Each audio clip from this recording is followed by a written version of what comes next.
Bueno, hoy estamos con José Miguel Burguete, él es terapeuta de Barcelona, es un catalán que hoy nos está visitando en este espacio. José Miguel Burguete es terapeuta Gestalt, especializado en biodescodificación, también hace con énfasis en constelaciones familiares, además es coach, trabaja con teatro terapéutico, que me parece súper interesante. Pero bueno, hoy vamos a hablar de un tema específico, pero antes te quiero saludar. ¿Cómo estás, José Miguel? Hola, Mónica. Muy bien, muchas gracias. Qué bueno, muchísimas gracias por prestarte. Tenemos muchas horas de diferencia, así que vos ya estarás terminando tu jornada, así que te agradezco el doble el haberte dispuesto a estar con nosotros hoy acá. Muchas gracias a ti también. Bueno, yo lo que le quiero decir a mi audiencia es que yo lo descubrí a José Miguel Burguet, bueno, paseando por YouTube y una cosa te lleva a la otra. Y no me pierdo más ningún video porque lo que tenés vos, José Miguel, de particular, a diferencia de lo que veo en muchos otros divulgadores, es que vos sos supremamente didáctico. Entiendo que también te dedicas a la formación de terapeutas, pero la verdad, la capacidad que tenés de explicar las cosas y además en general sin tanto adjetivo, o sea, como explicando y que la persona que lo reciba pueda elaborarlo y eventualmente uno personalmente ponerle los adjetivos. A mí me pareció súper pragmática tu forma de trabajar. Sos muy claro para entenderte y como digo, despojado de toda esta emocionalidad de decir tenés que hacer esto, tenés que pensar en positivo, esta cosa de vendedores de espejitos de colores. Así que esto me parece un atributo particular de tu forma de trabajar. Y estás hace mucho con esto, ¿no? Sí, el tema de terapeuta llevo ya como 7 años y haciendo vídeos, pues creo que unos 3, 4 años que quise abrir mi canal y divulgar los conocimientos que tengo y todo lo que voy aprendiendo con mis clientes, con las formaciones que yo mismo hago, como profesor, como alumno, porque esto es un no parar de formarse también. Igual, Y sí. nada. Pero aparte de lo que me da gracia es que vos usás pizarras, después nos ofrecés como cuadritos, o sea, la verdad que el que no quiere aprender no va a aprender nunca. Así que bueno, yo uno del tema que preferí elegir para comenzar esta comunicación con vos es algo que puede ser hasta muy básico, que es el dolor emocional. Y yo Ujú. lo represento por este sufrimiento que tenemos la mayoría de las personas y que por un lado hace que uno no busque ayuda en la medicina tradicional, incluso no siempre en la terapia tradicional, sino que empieza a ser un camino de búsqueda interior, pero que también implica que uno no sea plenamente feliz. O sea, hay siempre algo ahí que a uno no lo conforma, que a uno le molesta de la vida, del otro, de su propio destino, de cómo se nos va presentando. Este sufrimiento, esta cosa que nos duele, y que bueno, Ujú. de todas maneras es también el impulso para ir buscando crecer, sanar y trabajar interiormente. ¿Cómo describirías vos qué es el dolor emocional? Muy bien, pues tenemos un cuerpo físico y cuando nos duele algo del cuerpo nos resulta mucho más sencillo cómo ubicarlo, ¿no? Nos puede doler pues la cabeza, nos puede doler un brazo, nos puede doler un pie, es como más y luego pues el tipo de dolor pues puede ser un dolor punzante, un dolor intermitente, un dolor continuo, es como muy fácil, ¿no? Me duele aquí y me duele de esta forma. Y a nivel emocional funciona exactamente igual, pero digamos que vamos como bastante más despistados. Nos puede doler, por ejemplo, los recuerdos del pasado, nos puede doler la imaginación de lo que va a ocurrir en el futuro y lo catastrófico que creemos que va a pasar. Nos puede doler el presente, lo que me esté pasando aquí y ahora. Me puede doler desde la rabia, me puede doler desde la tristeza, me puede doler desde el miedo, la vergüenza, la desvalorización, la culpa. Entonces, a la hora de definir qué es lo que me duele y cómo me duele, es muy importante pues tener como recursos para ello, porque si no es como que sentimos malestar, pero no sabemos qué hacer con ese malestar y es cuando vamos a a esos remedios de escapistas, tipo adicciones, tipo distraerse con la televisión, no quiero pensar en esto no me gusta, ¿no? Y todo esto hace que al final ese dolor emocional se agrave, porque al final es como el cuerpo, ¿no? Si te duele el cuerpo es porque hay algo que tiene que ser sanado. Y si te duelen las emociones es porque hay algo que tiene que ser sanado. Y si lo escondemos con la televisión, con adicciones o no queriéndolo ver, pues eso luego se agrava y puede generar pues, muchísimas más limitaciones en nuestra vida. Claro, y podríamos hacer como una clasificación. Son dos preguntas en una y vos verás si corresponde hacer una sola respuesta o van enganchadas, porque por un lado te quiero preguntar qué tipo si se puede clasificar, por ejemplo, los tipos de dolores emocionales y en todo caso, qué causa el dolor emocional. Entiendo que son las dos caras de una misma moneda. Uh-huh. Lo que causa el dolor emocional es como más sencillo, ¿no? Es todo aquello que confronta lo que nosotros deseamos o quisiéramos, ¿no? Confronta nuestro sentimiento de estar seguros, o nuestro sentimiento, nuestro deseo de sentirnos amados y queridos, o admirados, o valorados. Hay una confrontación, eso que estoy viviendo no me gusta porque me hace sentir mal, me genera inseguridad, me genera desamor, me genera desvalorización, ¿no? Entonces esa es la causa, vivir una situación, una realidad que no es la que a mí me gustaría vivir y eso me genera un malestar interior. Tipos de Claro, dolor, pues ahí ya hay, digamos que además el dolor emocional lo que tiene, ¿no? Es como que se mezclan unos dolores con otros, ¿no? O sea, una misma situación nos puede producir diferentes emociones a la vez y diferentes sentimientos. La diferencia entre una emoción y un sentimiento es que la emoción es como más biológica, más simple, es miedo, tristeza, rabia. Por ejemplo, el sentimiento es, pues me siento inseguro, me siento no querido, me siento no visto, me siento no valorado. Ahí interviene más la interpretación que le damos a los hechos. claro. Entonces, es como qué tipo de malestar estoy sintiendo, qué necesidad no queda cubierta en mí con ese acontecimiento que estoy experimentando y que me está confrontando. Entonces ahí es donde es más importante saber definir qué es lo que estoy sintiendo, cómo lo estoy sintiendo, porque todo eso nos ayudará luego a podernos expresar en la medida que necesitamos expresarnos para liberarnos, ¿no? Entonces esa es la clave, por lo menos saber qué estoy sintiendo, eso es lo primero. Claro. Y entonces, podríamos pensar en una clasificación que nos ayude cuando nos encontramos con un malestar y decir, bueno, a ver, lo clasifico porque esto me ayudaría a comprenderlo.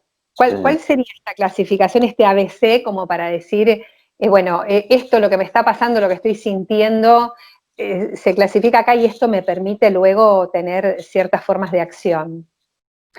Para mí una clasificación que puede ayudar es, por ejemplo, las pérdidas, que están muy conectadas con la emoción de la tristeza, las Claro, frustraciones, una pérdida, he tenido algo y lo he perdido. Una frustración no lo he llegado a tener, pero esperaba tenerlo, tenía la expectativa. Las frustraciones están muy conectadas con la emoción de la rabia, el enfado. Cuando nos claro, frustramos, nos enfadamos, cuando perdemos algo amado, nos entristecemos. El miedo que tiene que ver con el trauma, o sea que el tercer parámetro serían los traumas, situaciones de miedo, de pánico, donde hemos sentido que estaba en peligro nuestra integridad física o la de un ser querido.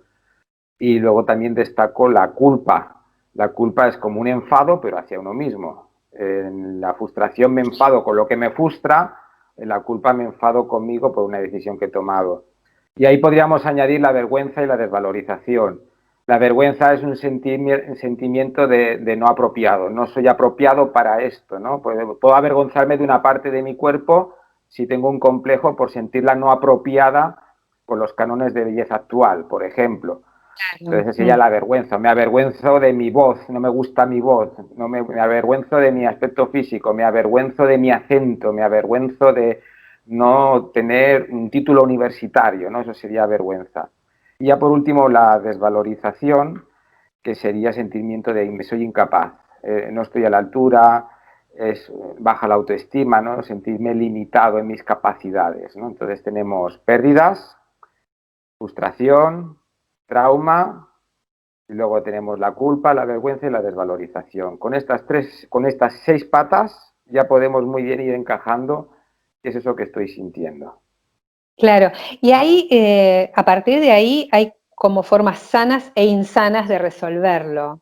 Y ahí nuevamente, vos como terapeuta y que nos podría ayudar a nosotros los que andamos por ahí en la vida a decir, bueno, pero esta es una forma insana de resolver, por ejemplo, la culpa. O sea, hay una forma de llegar al tipo de sentimiento desde la forma en que lo resuelvo, que puede ser la incorrecta. No sé si me expliqué con la pregunta. Bueno, para sanar un dolor emocional hay como dos fases muy importantes. La primera es permitírtelo sentir, porque si bloqueas el sentir, no sabes que vas a tener que sanar ni que resolver, permitírtelo sentir. Y dos, permitírtelo expresar, porque no vale solo sentirlo, sino que en el momento en que lo sientes vas a tener la necesidad de hacer algo con eso, de decirlo, de expresarlo, de explicarlo, de escribirlo, de hacer arte incluso con eso, ¿no? Entonces Claro. tenemos el sentir y el expresar. Cuando sentimos un dolor emocional, lo expresamos, luego conseguimos encajar esa situación que nos ha resultado desagradable dentro de nuestra historia en personal. No queda indigesta. O sea, aunque haya sido una situación desagradable, es como cuando me como algo que me es desagradable, pero lo consigo digerir y lo expulso. Pues esto sería lo mismo, me ha pasado algo desagradable, pero lo he logrado digerir y ya está, ya lo suelto, ya es algo que ha ocurrido y que no tiene por qué volver a ocurrir, y si ocurre ya tendré más recursos para resolverlo, me he quedado la experiencia. El problema es cuando no nos dejamos sentir o no nos dejamos expresar porque no podemos encajar esa situación en nuestra historia personal, lo que llamamos en biodescodificación resignificar, darle un significado en positivo a esa experiencia, en aprendizaje.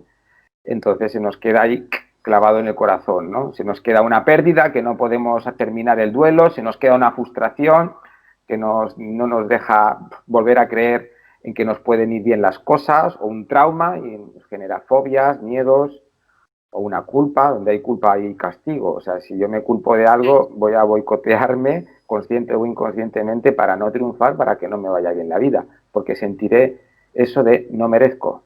Tendremos ese sentimiento base, no me lo merezco, no merezco la felicidad. Entonces Claro. esos serían los pasos, ¿no? Sentir, expresar y luego ya resignificar esa historia dentro de mi destino, de mi experiencia de vida.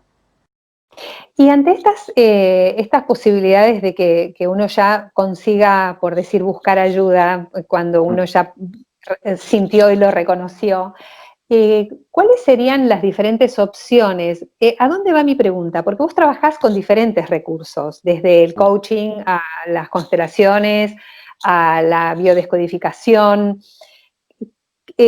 ¿Vos considerás que cada una de estas propuestas tiene una forma apropiada para diferente dolor emocional, por ejemplo? ¿O esto se va trabajando según, no sé, la cara del cliente, lo que quiera, digamos, la persona? Vos estás en una situación de decir, mira, este tipo de dolor emocional es conveniente o es más práctico, es más rápido trabajarlo con tal o cual técnica. Depende muchísimo de la persona, depende de sus creencias, de lo que ella sienta que le puede ayudar más, porque ahí es más fácil acompañarla, ¿no? Si ya tiene resistencias de entrada, ¿no? Pues va a ser más Sí. complicado, le vas a tener que convencer de que eso le va a ir bien, entonces ahí pierdes energía, ¿no? Pues entonces si dominas varias herramientas es más fácil. Hay personas que son más espirituales, personas que son más científicas, personas que de muchos tipos, ¿no? Entonces, viendo cómo esa persona está estructurada en su identidad, cuáles son sus creencias, pues puedes utilizar un lenguaje u otro. Con algunas personas puedes utilizar un lenguaje más psicológico, con conceptos un poquito más complejos, y con otra persona tendrás que utilizar pues, conceptos más sencillos, que le lleguen más y que le emocionen más, ¿no? Podemos hablar, Claro. yo qué sé, de traumas de muchos tipos, o podemos hablar del niño interior herido. El niño interior herido es como que llega muy fácil a todo el mundo, y hablar de, qué sé, de un trauma que no se ha quedado digerido, ¿no? Como hablaba Jung, de los complejos, esas partes nuestras que han quedado, bueno, el niño herido es más fácil de ver. Hay un niño herido que tiene que llorar, Sí. que no sabe qué le pasa y que necesita ser acompañado. Entonces, buscar ese vocabulario que a la persona le llegue. Claro, claro. Me imagino que además tiene que ver también con su posibilidad de sociabilizar, porque, por ejemplo, las constelaciones familiares tienen si bien también se trabaja de manera individual, pero tienen un componente grupal muy fuerte, que a veces ahí está justamente su fortaleza, claro está. ¿Vos cómo resumirías la mirada de estas terapias en particular, perdón, con la cual vos más trabajás? Por ejemplo, la bioneuroemoción o biodescodificación, las constelaciones, ¿cómo las podrías explicar en 2 palabras para que la gente se pueda hacer una idea de qué es lo que puede encontrar en cada una? Para mí hay como 3 planos, ¿no? 3 niveles donde debemos de trabajarnos para sanar. A veces con trabajar un nivel ya es suficiente, pero otras veces no queda más remedio que ir a los 3 niveles. Estos 3 niveles son el biológico, el segundo el Ajá. psicológico y el tercero el sistémico. Biológico, para mí es muy interesante la biodescodificación, porque directamente es como que vivimos conflictos que son también conflictos como que viven los animales, ¿no? Los animales pueden vivir carencias si no tienen eso que necesitan para subsistir, pueden vivir el peligro de un depredador, pueden vivir bueno, que le quiten o que le amenacen su territorio, pueden vivir un conflicto de desvalorización si no se pueden mover o correr como antes, eso sería biológico. Luego tenemos psicológico y ahí entramos en perfiles de personalidad, por ejemplo el enneagrama. El enneagrama es una herramienta excelente porque nos Sí, sitúa cómo funciona nuestro ego, cuáles son esas cosas que nos dan más miedo y cuáles son esas cosas que más deseamos y cómo se conectan nuestros miedos y nuestros deseos, ¿no? Porque aquello que más tememos, deseamos todo lo contrario. Aquello que más deseamos, tememos lo que suceda lo contrario. Y ahí nos atrapamos en unas polaridades que son las que construyen nuestra identidad. Y la sí, gestal también, por ejemplo, va muy bien para trabajar lo psicológico, de cara a darte cuenta de que cómo estás por dentro, ¿no? Tu nivel emocional, mental, corporal. Y el sistémico es donde entraría las constelaciones familiares, porque todo aquello que a mí me pasa le influye a mi familia, a mis seres queridos, y lo que les pasa a mis seres queridos me influye a mí. Eso en el tal cual. presente. Pero en las constelaciones familiares a veces nos damos cuenta que lo que nos pasa ahora está conectado con lo que les pasó a mis padres en el pasado o con lo que les pasó a mis antepasados en generaciones atrás. Entonces las Sí, constelaciones familiares para mí es como una máquina del tiempo, ¿no? tal La máquina cual. del tiempo donde vamos a explorar la raíz de mi conflicto, de mi dificultad, que puede estar conectado con algo que no he sanado con la madre, que no he sanado con el padre, o una lealtad muy profunda, pues a lo mejor un tío quedó excluido del sistema, que murió de joven, o incluso pues abuelos, bisabuelos que vivieron guerras, pasaron hambres, carencias, o la muerte de bebés, muertes difíciles de sostener, de generar en los duelos. Pues aquí Claro. tenemos diferentes herramientas, biológico, psicológico, sistémico, según la persona en el momento en que esté, pues le entras por un lado, le profundizas en el otro y eso ayuda, Sí. ¿no? Ayuda a esta integración. Qué lindo, sí, súper interesante, súper práctico además, cada uno de estas propuestas. A mí hay 2 temas que me gusta mucho trabajar, abordar y que vos los trabajás a full también en tus videos, y que yo también los veo, digamos, no en confrontación, pero en complementación más bien, que es por un lado el niño interior y por otro el crucial lugar que cada persona le da en su estructura psicológica a sus propios padres, ¿no? Uh -huh. Papá y mamá es como súper importante la relación que uno en el alma, porque no estamos hablando de la materialidad, o sea, de hecho muchos de nosotros estamos lejos de nuestros padres o somos adultos y que no siempre significa que seamos adultos emocionales, dicho sea de paso, ¿no? Pero eh, ¿cómo podríamos resumir, por un lado, el lugar, digamos, de la mamá y del papá en la salud emocional de la persona? Mira, para mí el trabajo con el niño interior es más complejo, pero lo voy a resumir muy sencillo. Como que tenemos que trabajar con nuestro niño interior herido y tenemos que trabajar con nuestro niño interior inocente. El niño Ah, qué interior lindo. herido es el más fácil de entender. Es lo que papá y mamá no supieron hacer bien con ese niño o lo que ese niño interpretó o sufrió como que papá y mamá no lo hicieron bien con él, ¿no? Ahí entramos en las heridas de abandono, humillación, rechazo, traición, injusticias, que papá y mamá, pues, con sus limitaciones y su nivel de conciencia, pues seguramente hirieron a su hijo o a su hija de una manera o de otra, porque tenemos padres imperfectos y en algo nos han podido herir. Eso es el niño herido. Entonces ahí están, pues tenemos pérdida, tenemos la culpa, tenemos frustración, ahí hay que buscar por ahí. El niño inocente, este es el más complicado, que es el que va muy bien trabajarlo desde las constelaciones familiares. El niño inocente le duele más el sufrimiento de sus padres que su propio sufrimiento. Sí.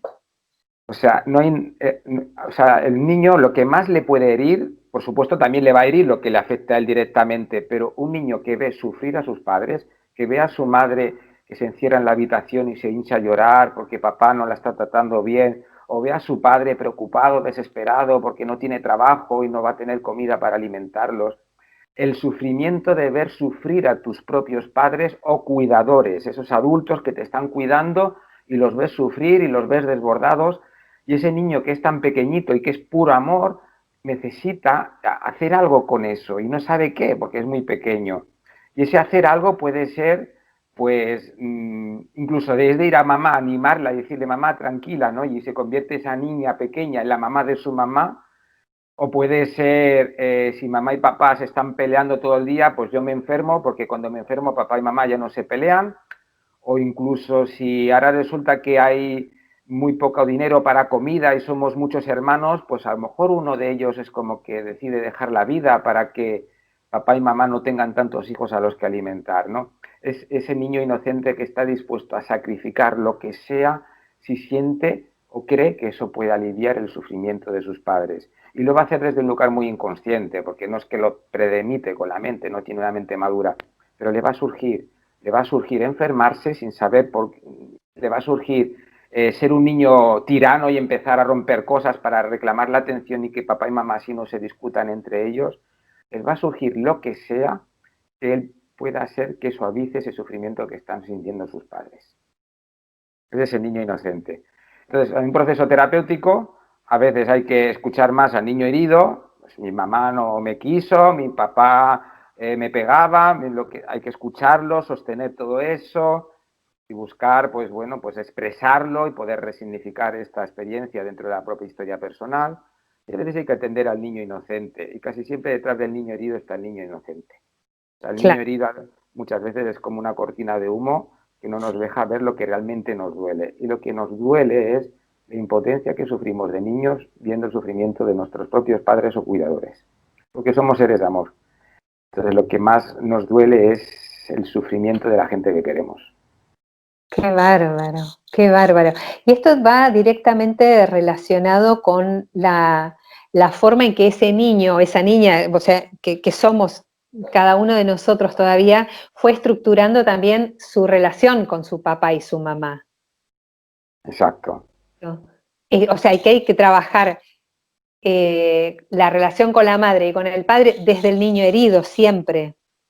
Y con el triángulo de papá y mamá, porque allí papá y mamá, digamos que tienen una forma de entenderse como pareja y el niño está ahí. Llega Claro, a una relación de dos y se convierte en el tercer elemento, ¿no? Y en ese convertirse en el tercer elemento, pues ahí puede ser un niño que medie entre papá y mamá, o un niño que tome partido por mamá porque siente que es la víctima y que papá es el malo, o al revés, o lo que tenga que ser, o una especie de la niña que se convierte en la pareja de papá, o el niño que se convierte en la pareja de mamá porque papá no le hace caso y el niño quiere hacerle más caso a mamá. Y sí. entonces ahí no tenemos una herida con la madre, tenemos una herida con el padre y tenemos una herida con el triángulo que formamos con papá y mamá. Y tal vez lo más difícil sea comprender que en realidad nosotros como niños no podemos hacer nada por nuestros padres. O sea, aunque tengamos toda la intención, pero no nos cabe, o sea, no hay posibilidad, aunque demos la vida, no vamos a poder resolver sus destinos, ¿no? Es una Exacto. paradoja. Si el niño ha tenido suerte y ha habido otra figura que se lo ha sabido como transmitir, que puede ser un abuelo, una abuela, un hermano mayor, ¿no? Como ayudar a, deja que papá y mamá se encarguen de sus cosas y tú juega, que eres pequeño. Claro. Si ha habido esta figura, pues de alguna manera ese niño no se ha sentido tan impotente, ¿no? Porque le han explicado que es un niño y que no tiene que hacer nada con eso. Pero si no ha habido esta Sí. figura, pues quieras o no quieras, ese niño se ha quedado impregnado pues de esa relación de pareja que ha sido como ha sido, de esos problemas que tienen papá y mamá con el dinero, con el trabajo, con, con sus propias familias. Entonces Claro. el niño ahí, nadie me dice que tengo que hacer, aunque no tenga que hacer nada, nadie me dice que no tengo que hacer nada. Entonces yo Ahí, siento que tengo que hacer algo y me frustro. tal cual.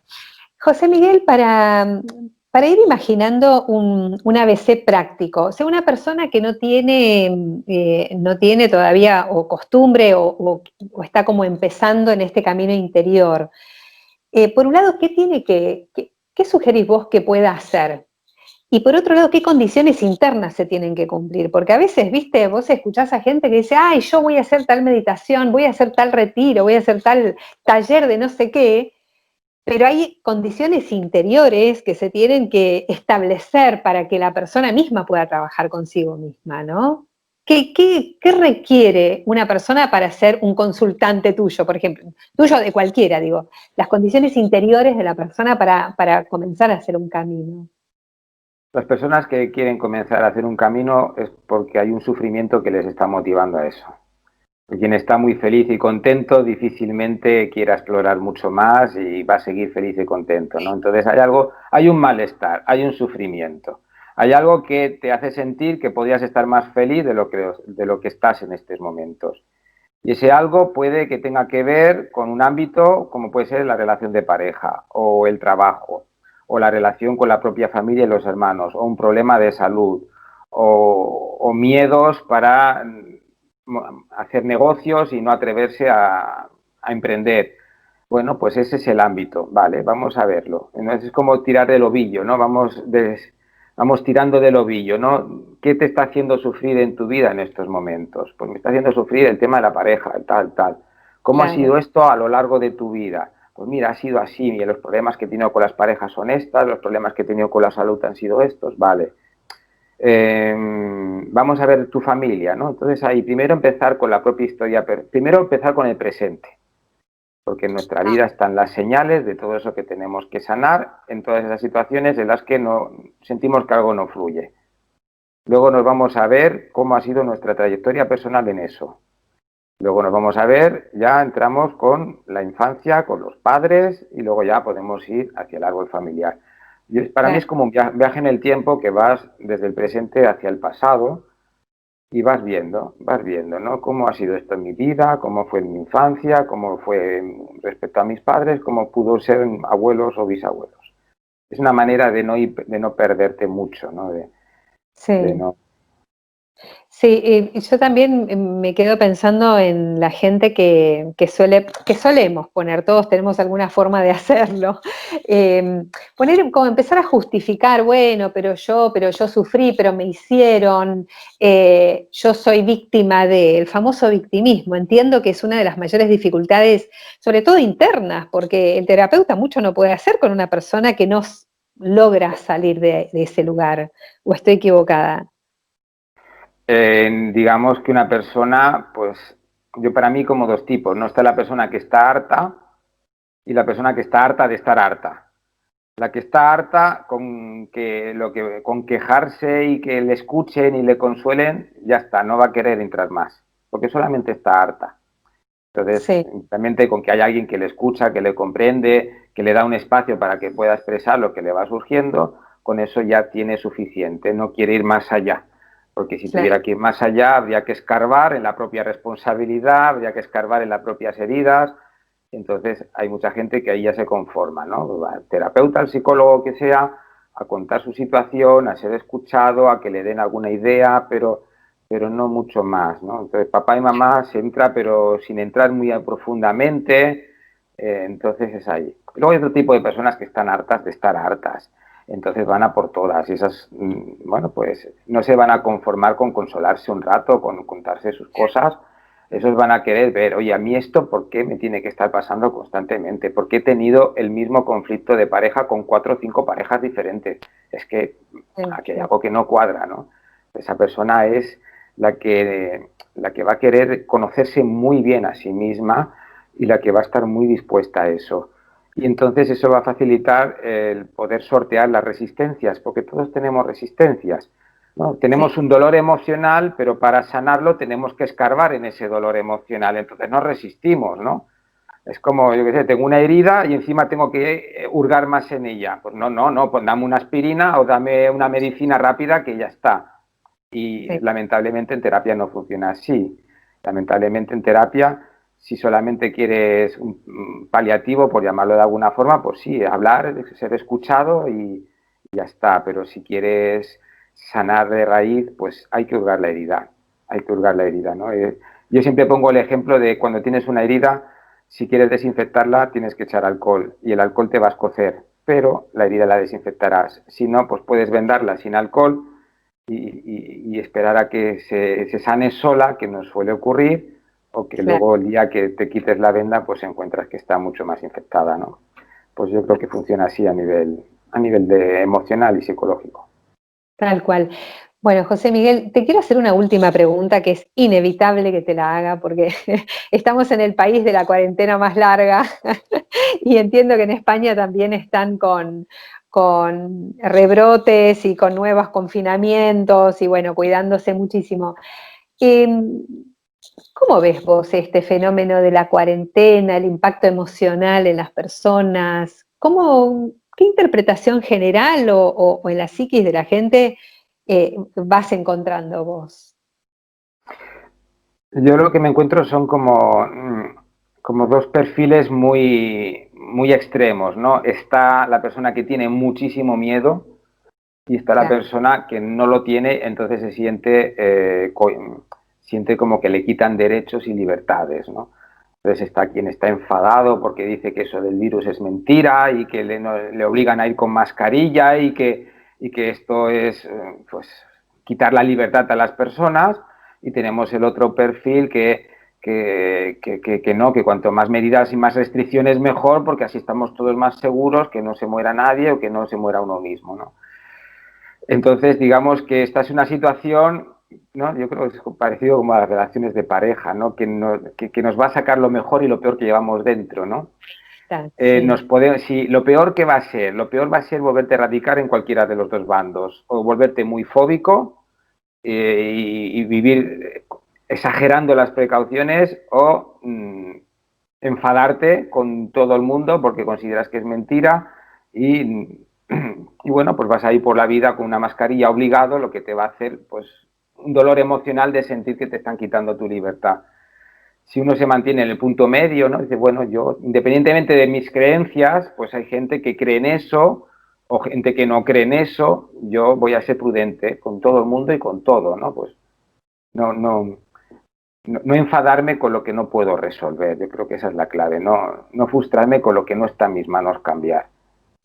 ahí está. Quien se sepa mantener ahí ni se enfermará por un lado ni se enfermará por otro. Si no, el que se enferma por el virus, el que se enferma por el pánico al virus y el que se enferma porque siente que le quitan sus derechos y que no puede tener la libertad que quisiera, ¿no? Para estar sano es como decir, no, me salgo del conflicto, vivo mi vida y no me vuelvo radical en ningún tipo de corriente de opinión.